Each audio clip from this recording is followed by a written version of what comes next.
வாழ்க்கையில் அனைவரும் பின்பற்ற வேண்டிய எழுதப்படாத விதிகள்.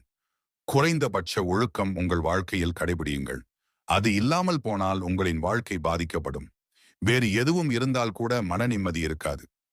எப்போதும் தலகணத்தை சுமந்து கொண்டு அலையாதீர்கள். நல்ல நண்பர்கள் சின்ன சின்ன தவறு செய்தால் கூட கோபித்துக் கொண்டு அந்த நட்பை துண்டித்து விடாதீர்கள். தெரியாமல் குடி, சிகரெட் என்று தொடங்கி விடாதீர்கள்.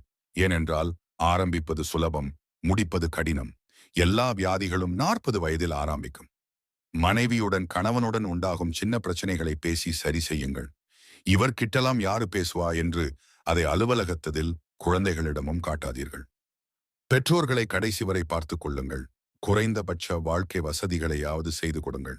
அவர்களின் ஆசிதான் உங்கள் குழந்தைகளுக்கு சேரும் என்பதை மறந்து விடாதீர்கள். மாமனார் மாமியாருடன் தேவையில்லாத சச்சரவை தொடராதீர்கள். உங்களுக்கு அப்பா அம்மா எப்படியோ அப்படிதான் உங்க மனைவிக்கு. கல்யாணம் ஆகிவிட்டது என்பதற்காக மனைவி உங்க ப்ராப்பர்ட்டி என்று ஆகிவிடாது. எவ்வளவுதான் நட்பாக இருந்தாலும் குடும்பம்தான் பெரிது. வீட்டில் உள்ளவர்கள் வார்த்தைக்கு மதிப்பு கொடுங்கள். இரவில் தேவையில்லாமல் வெளியே அலைவதை குறையுங்கள். 9 மணி இரவு அதிகபட்சம் வீட்டுக்கு வந்து விடுங்கள். நாட்டில் பல பிரச்சனைகள் குறையும். அடுத்தவர்களின் அந்தரங்க வாழ்க்கை, திருமணம், நிறம், உடை, குண்டு ஒல்லி, வீட்டில் உள்ள வசதிகள் அப்படின்னு கிண்டல் செய்யாதீர்கள். என்ன கருத்து போயிட்டீங்க, என்ன மூஞ்சி எல்லாம் ஒடுங்கி போயிடுச்சு, இப்படியெல்லாம் பேச்ச ஆரம்பிக்க வேண்டாம். நிதானமாக உடம்பை பார்த்து கொள்ளுங்கள் என்று கூறலாம். அவ்வளவுதான்.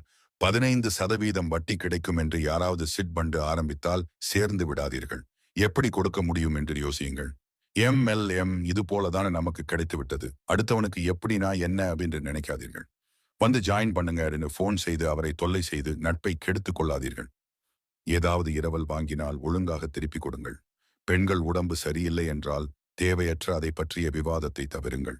வேண்டுமென்றே அதை பற்றி கேட்டு தொல்லை செய்யாதீர்கள். சிலவற்றை எல்லாரிடமும் சொல்ல முடியாது. யாரையாவது மருத்துவமனைக்கு பார்க்க சென்றால் கூட்டம் கூட்டாதீர்கள். 510 நிமிடத்தில் வெளியேறுங்கள். உங்கள் கணவரின் மனைவியின் சம்பாதிப்பதை வைத்து குடும்பம் நடத்த பாருங்கள். அடுத்தவர்களின் வாழ்க்கையை உங்களுடன் ஒப்பிட்டு பார்க்க வேண்டியது இல்லை. உங்கள் உடலை நீங்கள் தான் பார்த்து கொள்ள வேண்டும்.